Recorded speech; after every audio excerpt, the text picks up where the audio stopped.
on average, a construction worker in Australia takes their own life every second day. We have to talk about it more because it shouldn't be something that just gets pushed under the rug. There's huge power in vulnerability. And we're all going through something. Yeah. It's just a varying degrees of what we're going through. The more work you do on yourself, like the sky's the limit. TIACS is essentially the same thing. Like we're the personal trainer for your mental fitness instead of your physical fitness. If we just have one listener out there that reaches out to TIACS, then all our time and our day's made.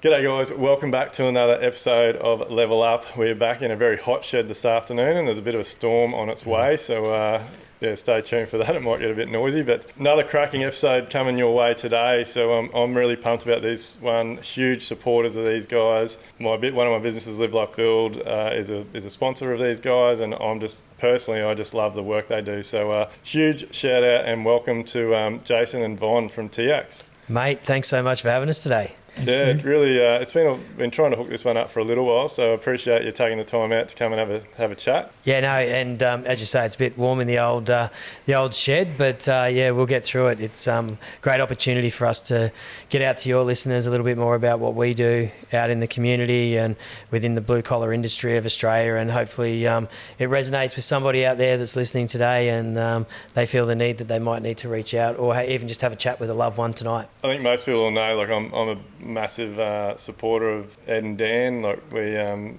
was on there. Do they still do the podcast? No? Bandwidth for them is really stretched. It was a good podcast. Yeah. There's just the time of how Trademutt has grown over the last couple of years, and as you know, they're a couple of passionate entrepreneurs, and just having the time. If they're ever going to do anything, they've got to do it full on and 100%, and I think there was something that had to give at some stage, definitely in the last couple of years as the growth sort of has taken place. Yeah. So I guess for people that aren't quite up to speed with it all, so Trademutt is the clothing and the like all the different colours and whatever. Like we Live Like Build's actually got our own Live Like Build Trademutt shirt. You guys are completely separate to the shirts, aren't you? So you're support for mental health. Yeah. Do you want to? Yeah. I'll jump in. So Trademutt being the workwear brand, TIACS is, I guess, the home of blue collar counselling, as we like to call it, but we're the counselling support service behind the Trademutt shirts. We provide professional mental health counselling to anyone in the blue collar industry, tradies, truckies, farmers, and their loved ones right around Australia. So, yeah. And we're only here today from a TIACS perspective because of Trademutt, because of the Dan and Ed story. And if you look at it, think about it this way, when you see someone in a funky shirt, the shirts are designed to start conversations and turn strangers into mates, and to get that conversation starting that might not normally happen without the shirt. And what's the shirt about? And if anyone wants a how-to guide of what the shirt's about, it's just sitting on the back of every one of them. It said, this is a conversation starter. For the boys, it was more around, they'd done Trademutt when they launched in 2018. It kicked off. It was, it went well. People were embracing the movement, but people were reaching out going, well, where do I go to next for that conversation? I'm having a conversation with my mate or a loved one, but I need that extra bit of conversation. And it was probably the service that was missing when, Dan and Ed went through the challenge they went through with losing their best mate in 2015. And so for them, it was like, how can we get a service out there to hardworking Australians, that might not have the opportunity to have a chat to somebody professionally. And that's when TIACS was sort of born in 2020.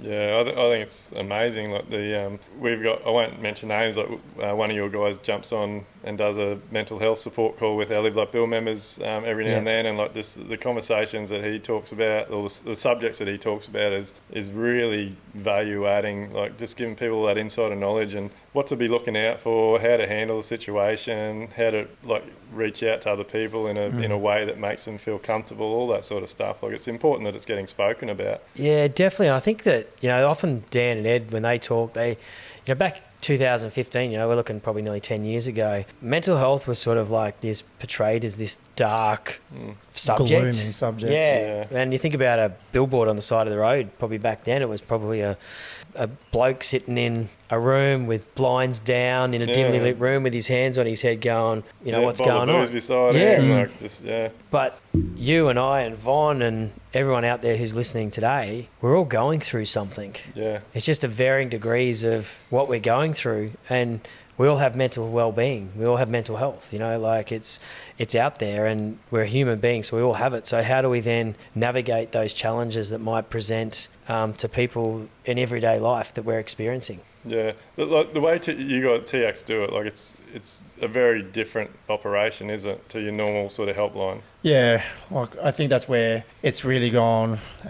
That's why I think the success of TIACS is where it is, because one, it's quite a relatable service. Like we really don't want to overcomplicate things. I think all of our counsellors understand the natures of people that work in the blue collar industry. But one of the biggest things is like it's a text and call service. It really takes down that barrier of, you know, you don't have to get in your car, go to see a GP, get a mental health care plan, go into Google and find a psychologist.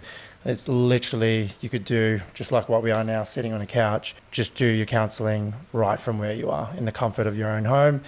And I think it's really being mindful of, as we said, like tradies, truckies, farmers. Oftentimes they're busy with work and shift work and could be varying times of the day. And they wouldn't have time to just go like, oh, I'll duck off after work to go see a psychologist or a counsellor. Oftentimes they're just out at the crack of dawn and back when it's dark already, and no time for a lot of the stuff. Even well, sometimes they want to do it, but then the job takes over, and they're totally. And possibly they can't afford to have the time off, so then they don't worry about booking in an appointment or whatever. So. Yeah. Absolutely. Yeah, and I think with that, like you say, then, you know, they don't have the time. There's a cost associated with it. And I think, you know, the boys' vision when they set out for TIACS was to really make sure that they could remove the barriers for, you know, tradies and truckies and blue collar workers to get access to the support that they need, but they also deserve. Yeah. And that's why they made it a service that's got no out of pocket expenses, so it's free.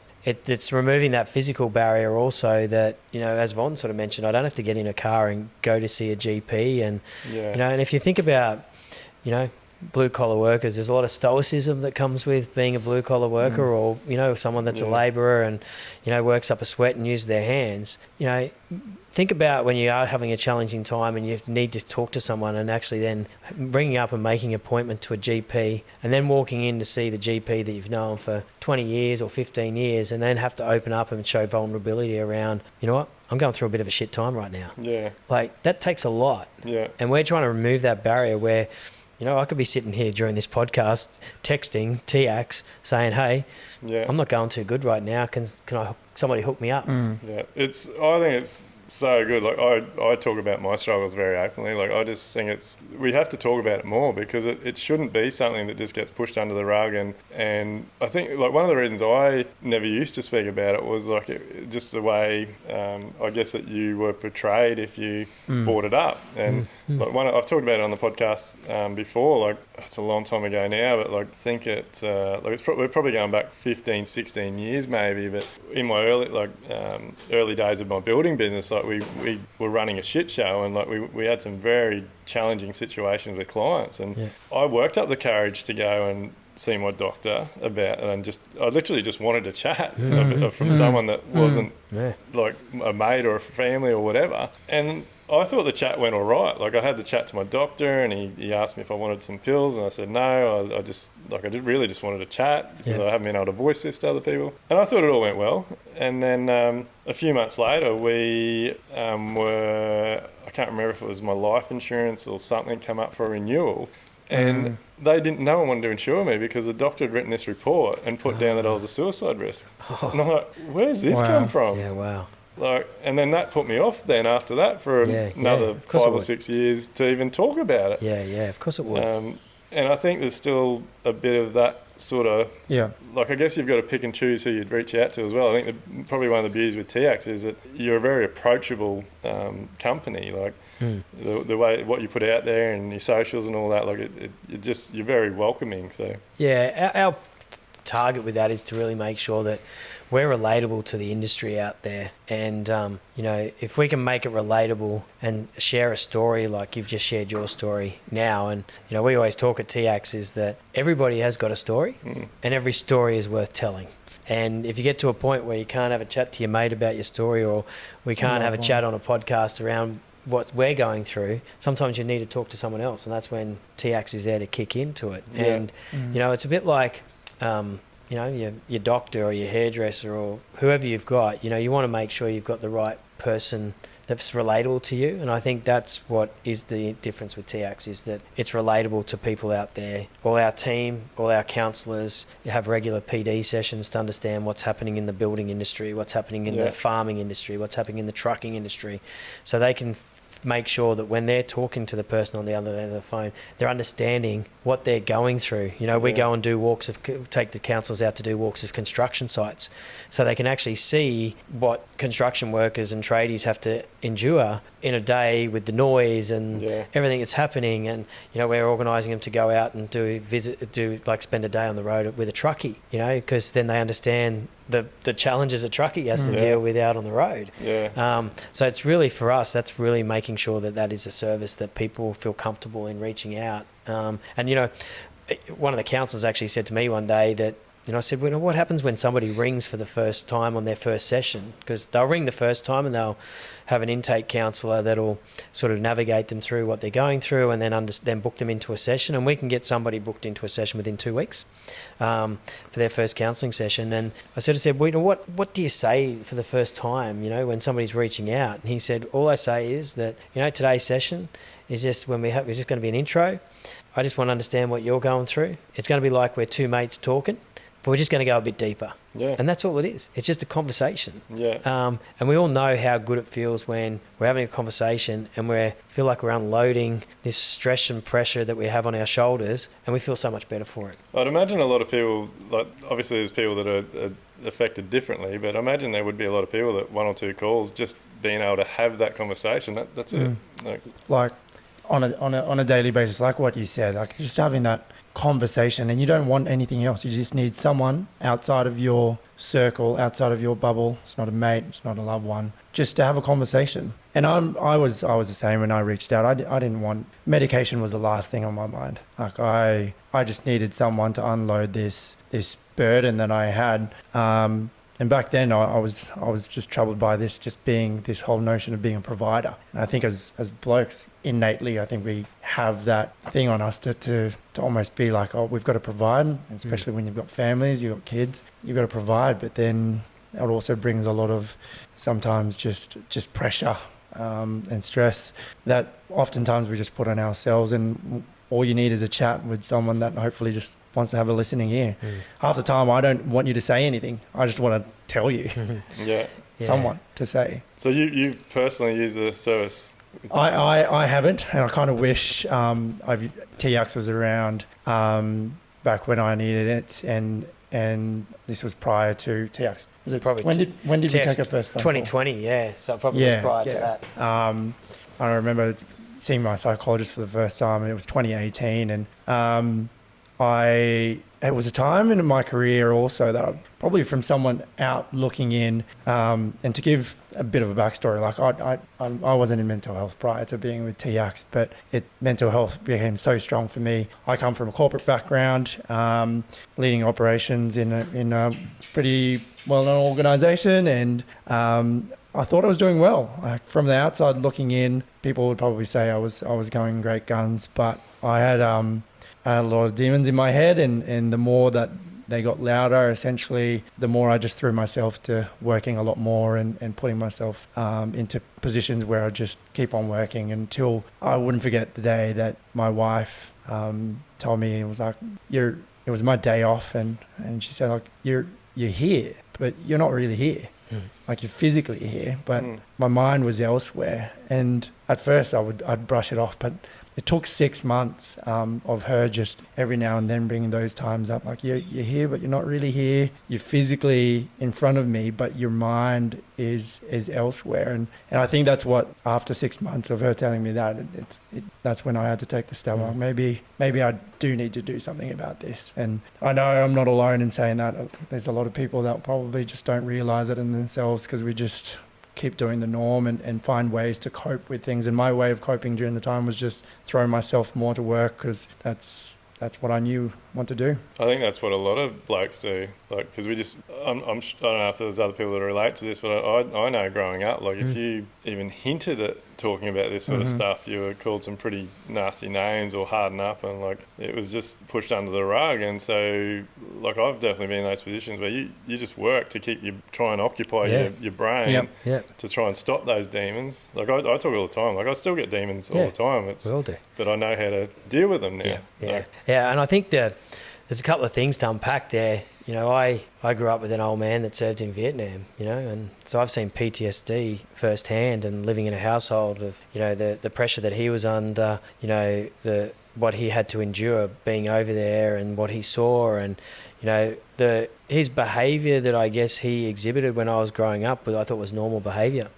The outburst of anger, you know, these things that happen, and, you know, we could never go to, you know, fireworks as kids, because that would trigger Dad. And it's probably why I do what I do now in this mental health space, because I have an opportunity to be able to give back to other people that are going through some challenging times. But the one thing that I just want everyone to understand is that TIACS isn't just there for the blue collar workers. We're also there for their loved ones. And, you know, listening to, you know, Von talk about then with his wife, often it's the family,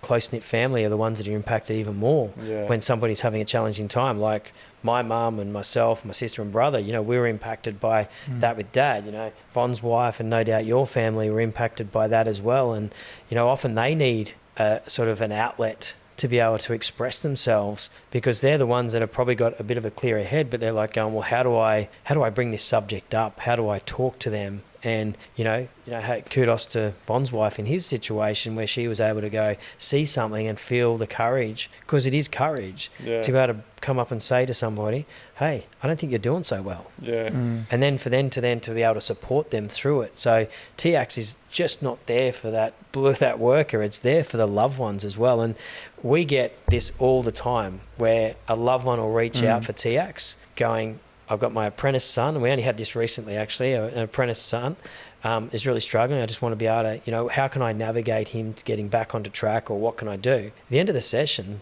the mum booked herself in for some sessions because she needed it. And I think that's what's so powerful as well, is that we just cannot forget about the loved ones. I just love it. There's so much conversation about it now, and like you guys are out there. Like I can't believe how much you guys do. Like we get the monthly newsletter because we're one of your supporters, and like the amount that you get done in a month, and the people like what's the numbers? Can we talk about numbers? Like, what's like across the whole lot of it, like suicides, how many people you talk to, like cool. So the actual statistics around suicide in Australia is, you know, on average a construction worker in Australia takes their own life every second day across Australia. When you start branching out into more rural areas, you know, it's every 10 days. Someone will take their own life. You know, 7 out of 9 people every day in Australia that take their own life are male. And, you know, a lot of male workers working. So what was that? So it's 7 out of 9 every day. So there's 9 people in Australia every day take their own life. Holy shit. Yep. So there's about 3,600 people a year that take their own life, and 7 out of 9 of them every day are males. But then on top of that, there's close to 60,000 that will attempt as well, you know, in Australia every year. So, you know, it's a statistic. They're the statistics, and, you know, that's the crisis end. You know, for an organisation like TIACS, you know, we're really focused on the early intervention part of it. You know, we're having a shit day, I need someone to talk to, because what we want to be able to do is get you in where you're needing us to where you're not needing us, and, you know, prevent you to going down the path of, you know, suicidal ideations and those sorts of things. And you mentioned before, you know, what's the impact that people can have after a couple of sessions? Well, you know, probably around about 6 months ago, we had a guy reach out. One of the counsellors was telling me they had a guy reach out and was having some challenges with anger management, and had a lot happening in his life and couldn't control his anger. Within 2 sessions of talking to one of the counsellors, he had all these tools in his toolkit to be able to then get his anger management under control. And after his second session, he's fine. And you think about that ripple effect that that has in the family life, his own personal well-being. It's so profound. And so for us, we probably get anywhere from, you know, 25 to 30 new clients every week reaching out to us, but we're giving multiple sessions. So, you know, probably this year we'll probably be targeting, or not targeting, but actually delivering anywhere up to 7,000 counselling sessions back into the community. With no cost to them at all. And, you know, we're reliant on the industry like you guys at Live Life Build and other organisations to be able to support us, because we're ungovernment. We don't get any government funding. I find that amazing that like the work you do is not somehow slightly funded. A bit of that is our decision as well. You know, once you start bringing sort of government coming into it, it changes how we look. It probably changes how we speak. So for us, it's about, we want to control our destiny, and we want the industry to control our destiny as well. So people need to just go and load their wardrobes with Trademutt shirts. Well, that's one of the ways, you know, like that's definitely, you know, 50% of the profits of the shirts go directly back to TIACS. But, you know, you talk about, you know, what you see, what happens in a month. You know, to give you an idea, we had representation in 2023 of 40 events where either Von, myself, Dan, Ed, some of the TIACS team would turn up to events, which would be fundraisers, it'd be expos, speaking engagements. In 2024, we're just about to click over 105 events. Holy dooly.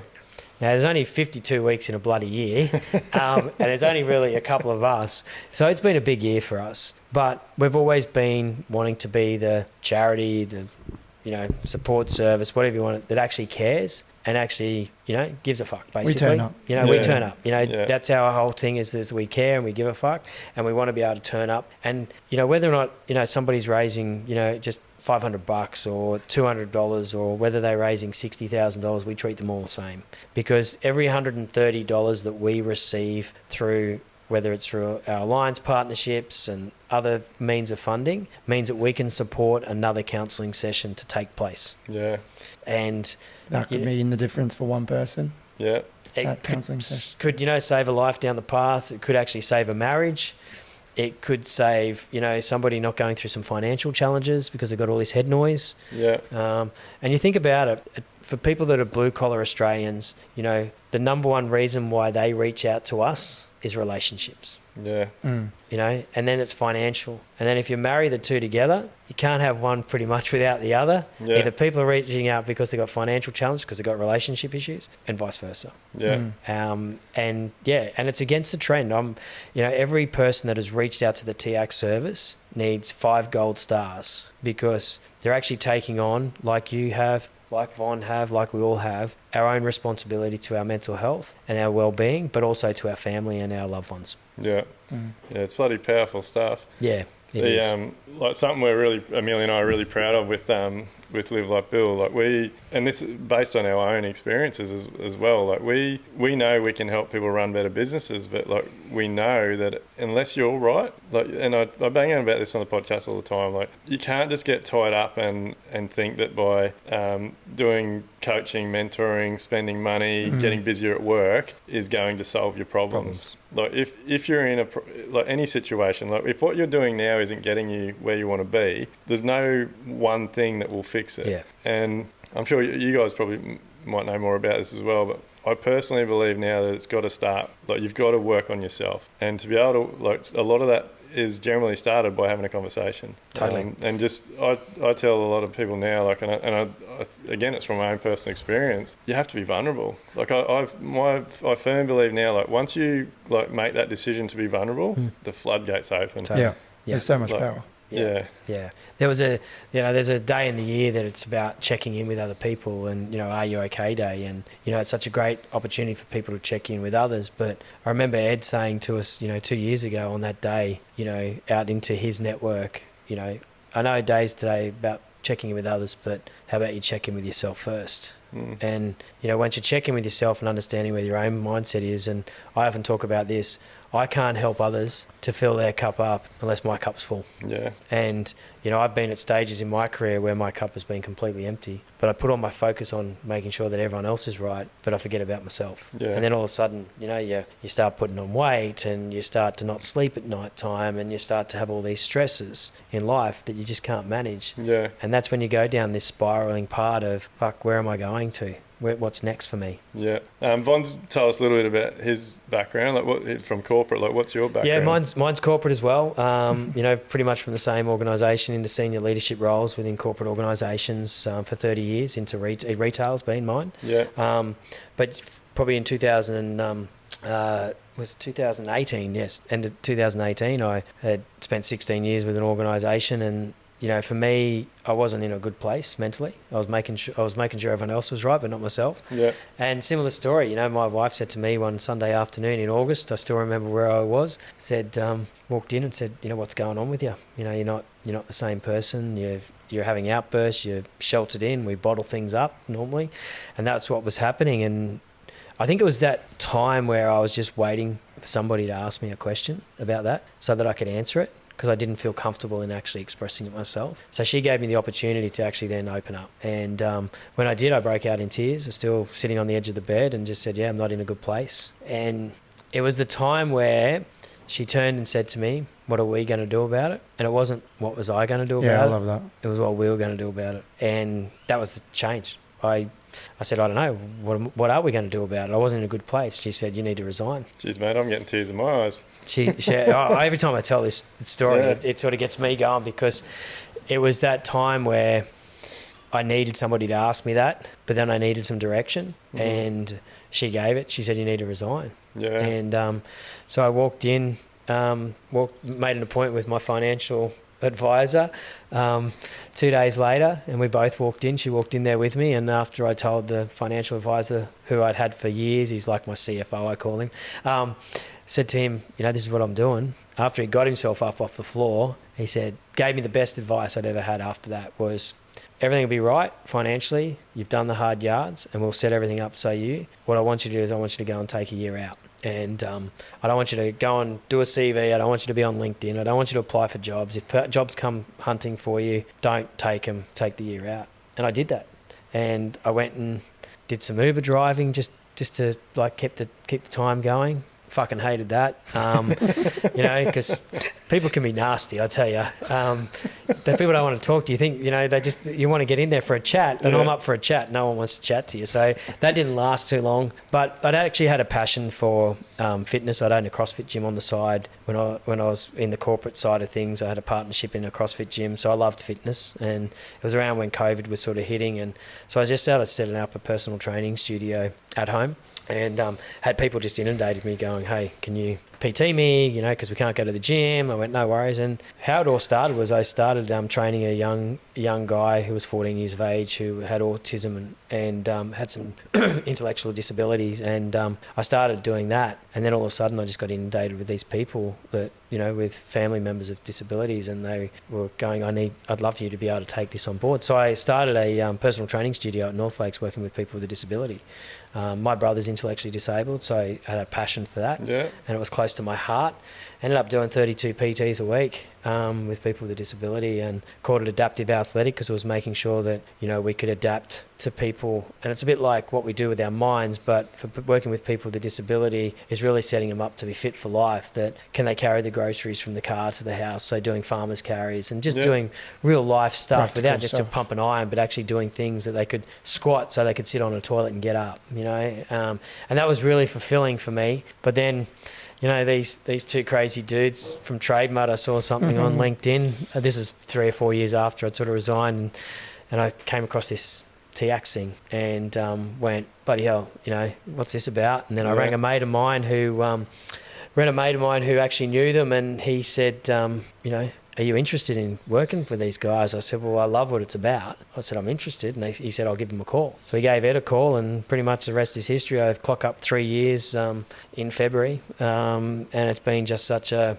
fulfilling role to be able to do something, work for a social purpose organisation that is actually doing good and is actually impacting lives, and giving me the opportunity to give back to people like I wish someone had given back to my dad when I was growing up, to be able to have him access to services that was relatable to what he was going through. Yeah. So so you're co-CEO and Von, your partnerships. Yep. Yeah, like you're doing a cracking job. I just want to go back to you a bit in your story, where I was starting to tear up a little bit. Like you say, sitting on the end of the bed and like your wife asking you, and like I think back to like my childhood, and like I know my dad's got some mental health issues, and he just, even today, like he just doesn't speak about it. Yeah. And like I have very vivid memories of my mum asking my dad that same question, and my dad just losing his shit. And I know, even just from mates and colleagues I have now, like that's how they would react. And so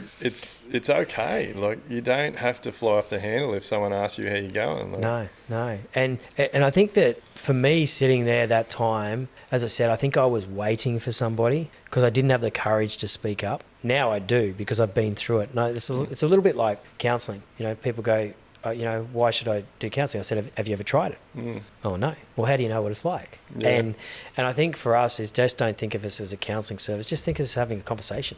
Yeah. It's a great place to have a conversation. You know, we talk about Trademutt as being the conversation starter. TIACS is there to continue the conversation, but it's a great place to have a conversation. Yeah. And, you know, sitting on the end of that bed, I still, as I said, vividly see it every time. And it actually brought our marriage closer, because we did it together, and she was supportive of what I was going through. And then in turn, I'm in supportive of what she goes through. She's a school teacher, and you know, it's pretty challenging being a school teacher these days. But I think it's that often that time, and I think we try and bottle things up, and we get bottle things up to a point where they do explode, and that's when the anger kicks in, or the resentment kicks in. But I just say to everybody out there that's listening on this podcast that I have no doubt that everyone out there is going through something right now. Yeah, everybody. Like every single person. It could have been the bloody bill that just turned up. It could have been I wasn't paid on site. It could be I'm going through some relationship challenges. It could be I've lost a loved one. You know, it could be anything. If you haven't tried reaching out to a service like ours or a psych like you boys have, then try it. And even if you aren't going through anything, reach out to TIACS today, have a chat with the counsellor and understand what the service is like, because you're going to be a better referral for your mate when they need it, but you're going to be a better referral for yourself when you need it, when you need to know how easy it is to do it. Yeah. You're right. Okay, mate. I just want to add to that, because I know, we're a counselling support service. About 70% that reach out to us are male, 30% are female. But I think in saying that, a lot of us guys tend to think that we need to have the solution to our problems for us to reach out to someone. We almost need to know, how do I fix this? And then I'll reach out to someone. What are the answers to my problems first? Like, I need to know, how am I going to get out this? And then I'll reach out just so they could guide me or something. Well, that's probably the biggest. Well, it's like when you go to a gym. Like, people go, "Oh, I need to get fit before I go to a gym because I don't want to walk in. I don't want to walk in there being unfit. Well, what the fuck are you going to a gym for?" Yeah. So it's the same with this. Yeah. Like, you're right. And people, the other thing we hear a lot of for people is going, "But I just don't want to take the service away from somebody that needs it." If you're saying that, you need it. Yeah. And I feel like there's also a lot of people that they feel like they failed. Like if they don't have the answer, and they can't sort their own problems out, they feel like they're a failure. I just had this conversation. This is ironic. Just this morning, where a guy rang me up, and who I know, and he said, I'm not doing this anymore because my mental health has just got to a point where I just can't do it, and I feel like a failure. But I'm going to put all my energy into. And I said, wait up, wind up. The fact that you've actually recognised that you've got a lot of head noise at the moment and you can't put 100% effort into that doesn't make you a failure.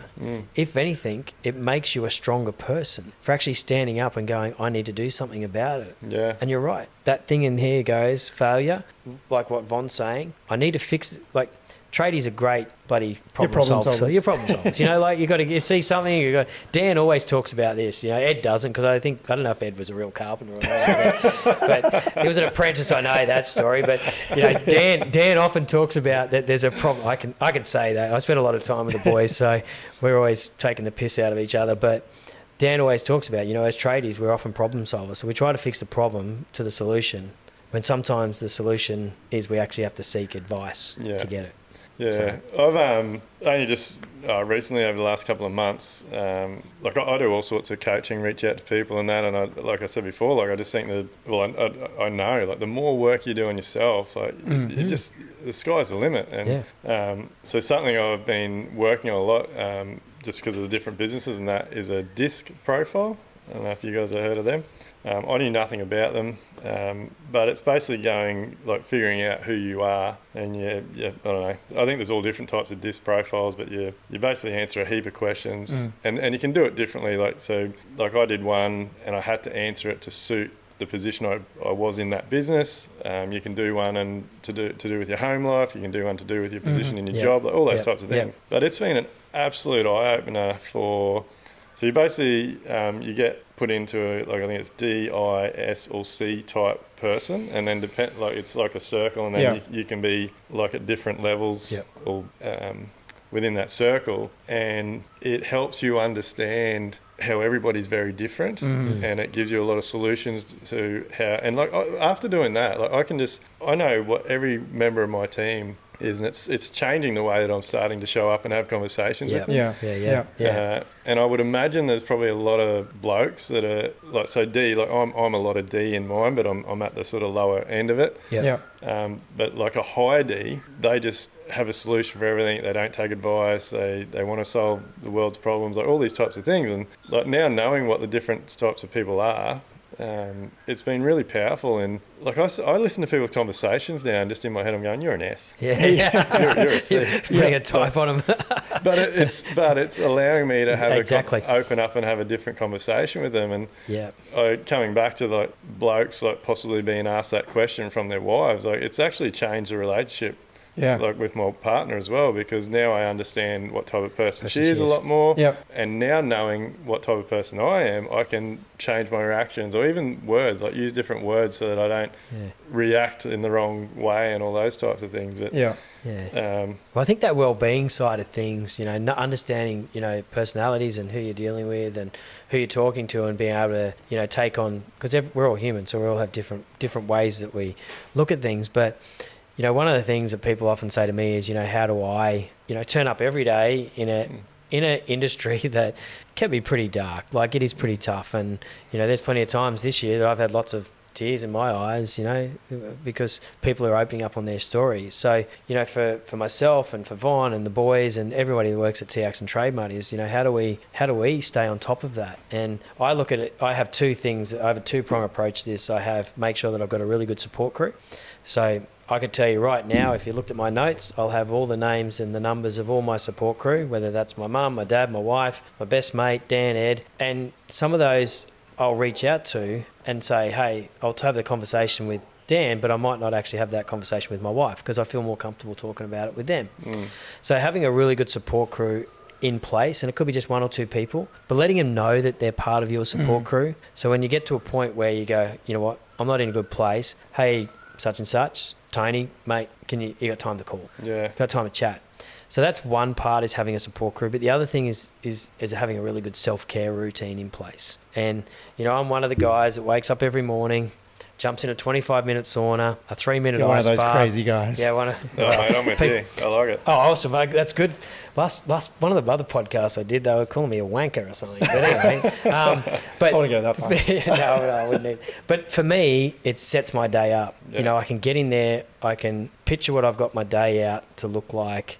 I jump in the ice bath. Not only is it great for your mind, it's great for your physical body as well. And the other thing as well is that my wife's a school teacher, so of an afternoon, if I don't get to the gym, we go take the dog for a walk, we debrief her day, my day, and then we jump in the sauna for 30 minutes at the end before we go off and do dinner. And so it's actually created this bond, another opportunity for us to have a bond and have that have a strong relationship. So having a really good self-care routine in place, I think routine is huge. Massive. People discipline. So many people don't. Discipline. People underestimate the power. Like me and my wife butt heads on this a bit, but I won't. When I'm awake, I'm awake. So there's no point tossing and turning and fucking waiting for the alarm to go off. Like if You're up. the sun's up, the birds are chirping, and I'm awake. Go. Get up and do your routine. Like an ice bath and the sauna is next on our list. Like I go and do them, but we definitely want to have one. I do the cold showers, but like that was another massive improvement in my sort of mental health, was just having the consistency and the discipline to just stand there under a 2-minute cold shower and just every day, no excuses, every day. It's that routine. Like I look at this guy here, he's got 3 young kids, all under the age of 3. You do the numbers out there. It's been he's been pretty active for a while, but he's got 3 young kids, so he's got he wants to spend time with them, and we often talk about when we're traveling and stuff, and you go and put the kids to bed, but then he'll go and train in the garage because he's got a gym set up. So he might be training at 7:30 at night. Yeah. But that's routine. It's discipline, but he's still spending his quality time with his kids. And his sacrifice is to go, I'm going to train a little bit later than I probably normally would, but I get to spend time with my kids. Yeah. And I really find that good, because I really needed to find time. You just got to adjust and adapt, and you can find a good routine to a certain point, but obviously I had a big change in my life, kids, obviously, and I just had to find a way to lessen the friction between having good time with my kids and then still keeping the time to myself, because I know if I'm good, as you say, the better I am, the better father I'm going to be, the better husband I'm going to be, the better overall person, and I notice it. Like it takes probably 3 to 4 sessions that I miss, and I'm a completely different person. I just notice myself being a little bit more agitated, just a little bit more short, and as soon as I do something, it could be a physical, it doesn't have to be always just going to the gym and lifting weights and doing that type of stuff. Sometimes I actually like it when I recently just bought a mountain bike where I could put bring my kids with me, put a little seat on there with me, and my eldest has an electric bike, and to me, one, I get to spend time with them, but it's also some physical activity for me. And I found it like I've got the best of both worlds. And I think that's what it is. Like for me, it's just about finding how you adapt to things. And some crazy people do ice baths. Jason's been showing me every single time that I go to his house, like, mate, this is the next thing for you. Mate. It's friggin' awesome. You need to go and, I don't know if you've done it, the Johannes bloody go down the Snowy Mountains. Oh, the Snowy Mountains, yeah. I haven't done that, no. Breathless Expeditions is fucking awesome, mate. I'm addicted to it. Like when we went to base camp, jumped in the ice water. When we went to Milford Sound, jumped in the ice water. It's unreal. So have you done Kokoda? We're trying to book Coda for 2026, but we're having trouble because it's still going through all that stuff. But 7 times. 7 times? Yeah. Yeah, right. Did you? I was, as soon as you said base camp and Milford Sound, so I'm like, okay, we've got so much in common to talk about. Yeah. Back in 2011, my sister rang me and said, hey, we're looking at doing Kokoda. Yeah. And because Dad's got a history and my grandfather had a history of the war, and she said, do you want to do it with us? And I said, yeah. I said, well, ticks off the box. So I wanted to do it before I was 40, and I was turning 40 sort of in 2013. And so I went over in 2012 and did it. And then after I did it, it was such it was that crucible moment of life where it was like, this isn't a physical challenge. This was a mental thing for me. And I'm probably going to make you tear up again, but I apologise for that. But I got to, I had divorced a few years earlier with my wife, so I had 2 kids, and had that 50% of the time in the custody. And when you do Kokoda, it's a bit like some of those other things. You don't get service, no mobile service, which is great because then you detox from social media and all the other shit that goes on. And it was the second last day, and you sort of go to the peak and you get service at the top, and then you go back down. You don't get service till the next day. We got to this top of this peak, and I thought, well, I'm going to message the kids and say, hey, my daughter at the time, and my son, I don't think he had a phone then, but I messaged and said, hey, I'm getting close. It's been an amazing experience. And, so turn the phone off, get down to the bottom, stay overnight, and then we walked up to the top of the peak, which was the last day. I got to the top of the peak, and I turned the phone on, and there was a message from my daughter. She was 15 at the time, and she said, oh, Dad, I'm so proud of you, of what you've achieved. Mate, I bawled my eyes out. From the top of that peak to the bottom, I had to wear sunglasses. I went to the back of the pack because I just could not, because it was just an emotional time. Yeah. And then after I'd done it the first time, I got this email from the trekking company I did it with, and they sort of said they were looking for part-time trek leaders. I'm like, oh, this is me. Oh mate, So- you're gonna have to do our trip for So, us. but I haven't done it for a few years. I haven't done it since before COVID because, there's the changes that have happened over there and stuff. So, I went back and did a trainee sort of as trek leader, and then led 5 treks after that, all the way through from start to finish. So, amazing experience, And I think that's the other thing, like you talked about discipline and routine. Often we need a goal to aspire to go and do. Like for me, Kokoda was my change in my life around my physical fitness and my mental fitness, around going to the gym on a regular basis and starting to do things for myself. Yeah. But I needed that goal. And if people haven't got a goal, then they go, what is the purpose? Why am I doing this? What's the outcome? So I think that's... Oh mate, 100%. That's so it's nearly 7 years since I did base camp, and that was the turning point in my life. Like up until then, I was like everyone else. I just fucked around. Like I'm going to get fit. I'd get fit for 3 months, 6 months, and then Roller coaster. go back off it, or I'd get into motorbikes, or I'd do something. But that really taught me a life lesson. Was like you've got to have goals. Yeah. Like I'd always had sort of business goals and things, but personally, like I'd never, and since I'd left school, there was nothing to aim for. Yeah. Like at school, you're in sporting teams or you're doing something, like you're involved with things. Yeah. And I had none of that. Yeah. And just the fact that we locked that in for base camp. And so every year after that, we tried to, and then COVID come, and then the last few years we haven't done anything, and we thought we'd do something this year, and like, no, fuck it, we're going to lock Good it on in. you. We want to go when Anzac Day's on, and we Yeah, can't. Next year's already booked out, that's so we're going to book crazy. 2026. so- Anzac Day up there is... I always used to stay away trekking around Anzac Day because it is just Nuts. crazy. I used to always do the end of the part of the season, which it gets a bit hotter and it starts to get a bit more humid. But Anzac Day up on Brigade Hill, and, they reckon is just next level. But just so I think I'm 14 days in or something. But so I've made a commitment to myself now that, so I think it's approximately 450 or 460 days if we get to go at Anzac Day 26. Yep. So I've made a commitment. I'm going to exercise every single day. Yep. So I've signed up to an app. I've put all my stats in there, and it basically every morning it spits me out a workout between anywhere from 13 to 28 minutes. Yeah. Nice. And so just the fact, like we haven't actually booked a trip yet, but in my mind that's set in stone, and that's what we're aiming for. Yep. Because if I don't have those things, I just don't do anything. Well, why do I do it? You wake up and you go, people often say, there's an excuse. Yeah. It's actually a choice. It's not an excuse. It's actually a choice. You either want to do it or you don't want to do it. And, as you know, with trekking and stuff, the biggest thing with Kokoda that I found was making sure my legs were as fit as they possibly could be. That is the number one thing when you're doing Kokoda. And I did a lot of nasal breathing. So, so making sure that, I'm breathing through the nose. And every time I did it, I'd get to a point where I'd be climbing up and just get into nasal breathing, and just all of a sudden it was just, you'd just be flying up these hills and flying down these hills. And, because you go through, I think it's close to, 7,000 metres of elevation and de-elevation over that 9 days that you're over there for, but it's in the heat.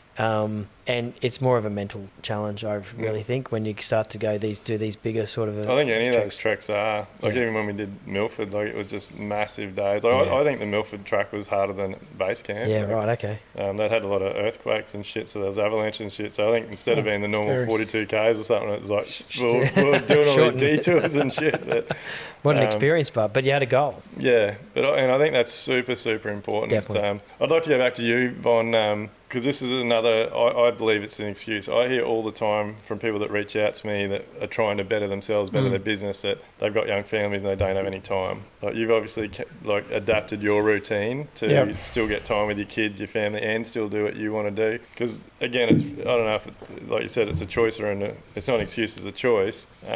It's very easy for someone to go, I've got no time, I've got young kids, or I've got no time, I need to spend time with the missus, or you're far more valuable to those people if you're spending time on yourself.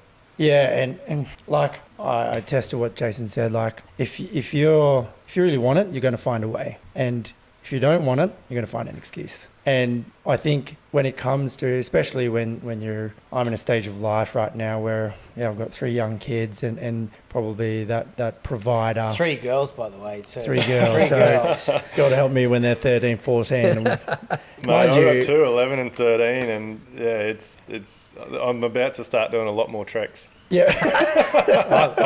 I've got a 26 and a 23-year-old, so I'm way out. I'm well over past Yeah, that. don't be fooled. Don't be fooled. He looks like he's 40, but he's yeah. But yeah, I not to keep plugging TIACS, but I do think, look, if there was a resource like this back when I first started seeing a counsellor, because we're open Monday to Friday, 8 a.m. till 10 p.m, really just being mindful. It's counselling operations that's really mindful of, I guess, especially tradies, truckies, farmers. Their schedules are all over the place. So to be able to basically take out your phone and reach a counsellor, talk to a counsellor at 9 p.m. at night in the comfort of your own home or wherever you are, I think that's a real game changer. And I think, just adapting to a lot of things. Like, I may not do a lot of the stuff that or reach out to people that I used to reach out to, but I still profess to. Counselling is just one avenue. We're not saying that counselling fixes everything. If anything, like a lot of our counsellors say, like, we're not here to take all your problems away. We're just here to have a chat so then we can help you, because you're going to come through some challenges again. We're just here to give you the tools so then you can take those challenges on again, but in a different mindset. And I think for me, being a dad, like, I'm just navigating through this whole rigmarole of life, of all the challenges that it is. But you've committed, but like you've made the time. Like your kids are getting you, and you're still doing some personal time. Totally. Yeah. And I think with those kids side of things is finding those little times that you can connect. Like, I used to have a thing that I wanted to pick the kids up from school if I could. That's a choice. Because that's a choice then. And then I could spend time in the car, even if it was just a conversation until we got home. Because you don't realise, them being able to share their day, because you might get home, you get busy, and then you're getting dinner and they're in bed and you actually haven't found out. And that's all that. It's connection. What we're doing today is connection, isn't it? So, finding that time to be able to connect with each other, and not just our family but also our mates and our loved ones and who we work with, is really paramount. As Von says, we know that counselling's not for everybody, but if it's going to get you back loving life a bit more, isn't that worth it? Oh, totally. 100%. Yeah. And like, it really, like, once you do it and you commit to it, and like, then you got to be consistent in that with it. But like, you can go from the darkest hole to a completely different life in a matter of weeks, purely by changing your mindset, having conversations with people, that type of stuff. Yeah, definitely. We've been talking a lot about like physical fitness and keeping up with our physical fitness, and Jason and I always have chats about this. Like, why is it like, if someone said, like, someone could give you 8 free personal training sessions with a really great physical personal trainer, all for free, you'd be like, oh yeah, Give it a crack. I might give that a go. But then Get 3 or 4 in, and then See you how it start goes. loving it. TIACS is essentially the same thing. Like, we're the personal trainer for your mental fitness instead of your physical fitness, and we just need to start thinking about it in that sort of sense. Like, if we're good up here and we're physically good, everything else gets looked after, and that's the power of it all. Like, we don't have to think about seeing a counsellor as this deep dark thing that we don't tell anyone. If anything, be proud of that, because then you're making this sharper and you're better as a person. So how does it work? Like, what's I know a few people that have reached out to TIACS and they've given me a little bit of what goes on, but like, you actually have a bit of a strategy, don't you? Like, when they first ring up, if it, like, it's So really simple. It's a call text. Connect with an intake counsellor. So we could sit here and bring one of the team that's on right now. They'll have a chat with you, understand what you're going through, and then they will then go, okay, no worries, I'm going to book you in with this counsellor on this date and give them an appointment, and then they get booked into that session, so they've locked in then. But if they can't make it, no guilt, no worries. We can rechange that and reschedule that. Once they get their first session booked in, then they'll have a chat with our counsellor, and then they have the same counsellor for all their sessions after that. So that person that they connect with, they'll have with all the sessions after that, and it's a 45-minute session. They can do it all by a text. They don't even have to actually our counsellors often say, there's clients that have reached out, they've never heard their voice. Yeah, right. because it's all via text. You know, close to 15%, I think, of clients now are using full text-based counselling. Well, that just goes to show you how powerful messaging and just having a conversation can be. Well, yeah, it was put into me in this terms by one of the team. They sort of said, you know what, Banksy, if you think about this, at 8 or 9 o'clock at night, I've just done a text-based counselling with a client. They feel better for it because they've been able to unload. They probably then go and get a better night's sleep. But then they wake up the next morning and go, oh, what do I need to focus on over the next 2 weeks till my next session? It's on my phone. Everything's there. It's it's like notes, taking notes. It's in there. But if someone's not feeling quite comfortable, then that is an option for us. And we get it with apprentices. So I think about apprentices. We actually have at TIACS an opportunity to be able to change the mental well-being of the future of blue-collar industry through apprentices. If we've got an apprentice out there that is going through a challenging time and they reach out to us when they're in their 17, they're 18, they're 19, and let's be honest, you know, it's a tough time of life for them. But when they hit the 30s and the 40s, it's a tougher time of life. Yeah. You're managing, you know, mortgages, businesses, careers, kids, family, all that. They'll be more likely to reach out to a service like ours when they've already experienced it, like you guys. Yeah. And we go to, you know, Von and some of the team go out to TAFEs and do speaking engagements out at Queensland State TAFE because we get some, you know, sponsorship money through CSQ, and we can guarantee we go out and talk in front of apprentices that day. Some reach out that night. Yeah. We find that the younger generation are a little bit more to opening up than the older generation. They'll go, shit, oh, there's a service here. I need to talk to someone. I'll talk to someone about it, or I'll text them. So we feel that we can have a generational shift of, you know, mental health within this country if we can get those apprentices that are going through a rough time to reach out. Yeah, I think that's just creating that normalcy where we're all dads here, like for our kids to grow up and them to be so natural to say, oh, I've got my psychologist appointment, and them to just say that with no qualms whatsoever. Yeah. Oh, mate, I think it's really important. I thought it was tough when I was growing up, but man, seeing my girls go through, like, the oldest one's coming up to a second year of high school, my youngest one starts high school next year, and man, like, far out girls, man, like, they are ruthless, eh? You're not making it easy for me. Well, I've got my 26-year-old daughter and her partner or fiance are living with me at the moment because they've just bought her place and they're transitioning, and she's been living at home and she's just finished doing her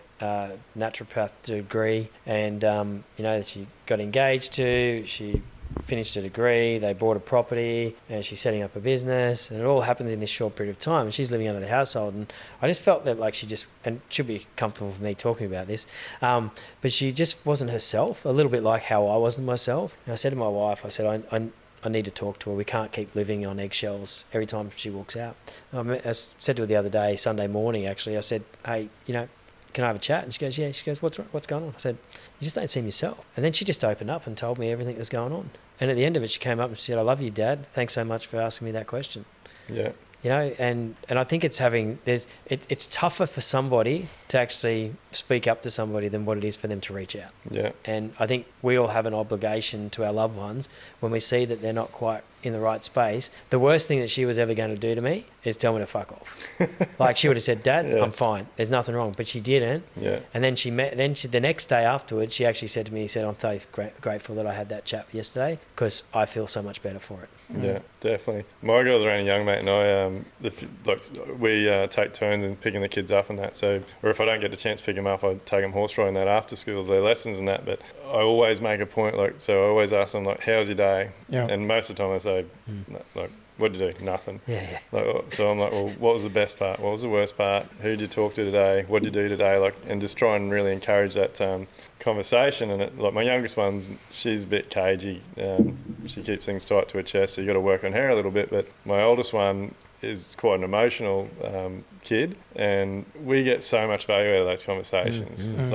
Sometimes it's very short and sweet, but other times she just really opens up to it. And I never got that as a kid. Yeah. Like, and I don't know if my parents just thought, oh, they're just kids. Like, what do you? But I get a lot of value out of having those conversations. And my girls are only young, but I think you and like, even just with my wife, like, I always make sure I'm always asking, like, even though we work together, like, just how's your day? Yep.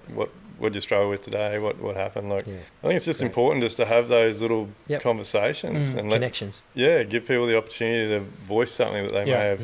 Something they might have had something that really stressed them out that day, or pissed them off, or they could have had something that just highlighted their day. Like, Yeah. but have they talked to anyone about it? Yeah. Like, Yeah. you don't know if you So don't true. ask. Yeah, definitely. Yeah. So true. So But true. guys, we'll wrap it up. It's been a great conversation. Like, before we Yeah. get out of here, like, I guess each of you, like, what's one thing you'd put out to people about what TIACS does or what you'd like people to do?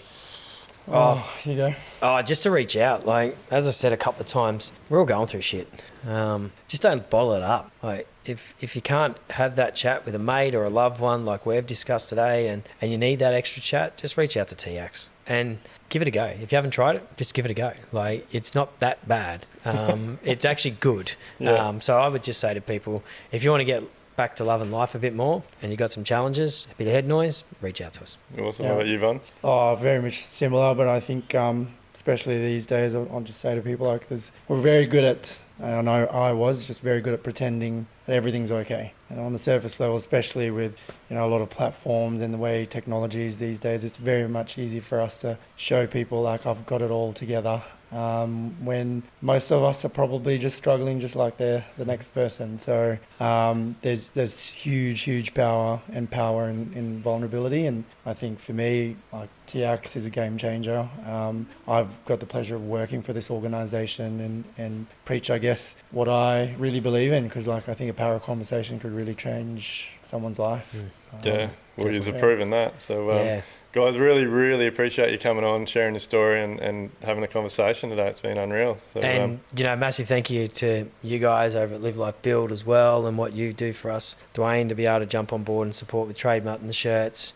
We can only do what we do with the support of the industry and the community. And the fact that, you've invited us in for this podcast, creates awareness. If we just have one listener out there that reaches out to TIACS, then all our time and our day's made. Yeah. So thank Awesome. you. Well, guys, look, thanks very much for listening. Please, continue to like, subscribe, share, all those things, so we can continue for this to be Australia's #1 construction podcast. I love these guys. I got goosebumps. Go and buy Trademutt shirts and get involved, so that proceeds go towards funding more TIACS and more support towards mental health. And look, if you are out there, you're listening to this podcast, and you like the guys have said, if you've never tried this before, just pick up the phone, send a text message, give the guys a call, and just have a chat. And I think just be aware of the people in your team or in your work, wherever you work as well, and just keep an eye on people and have those conversations, because they're very important. So we'll see you on the next one. Thanks, guys. Are you ready to build smarter, live better, and enjoy life? Then head over to livelifebuild.com/elevate to get started.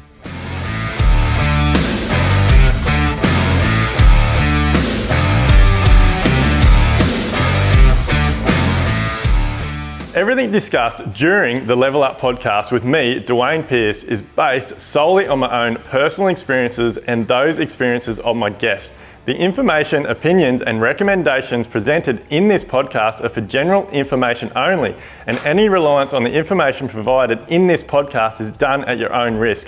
We recommend that you obtain your own professional advice in respect to the topics discussed during this podcast.